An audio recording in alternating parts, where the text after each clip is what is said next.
So now let's move into the next phase, which is setting up the date and time. So how you do that is that you click on this setting button, long press.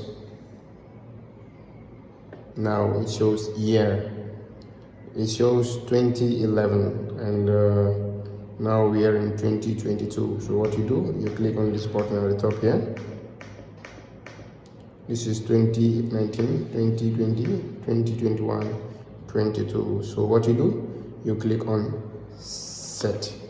Now which month we are? Now we are in the month of April, January, February, March, April, which is 4th. You set it to 4th, and today's date is 20, so you click set. Now today's date is 20, right?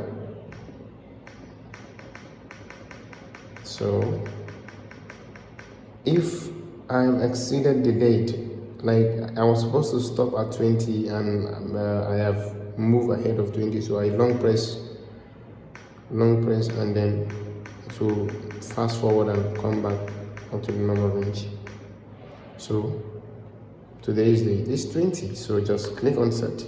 And the timing is that right now here my time is 11:20 a.m. right now. So let me set it to 11.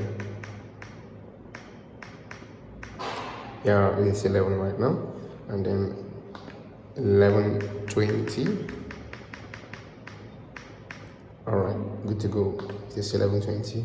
So it is an indicator of my systolic and diastolic, and I go, and it is done. So my BP device now is fully set and ready to go.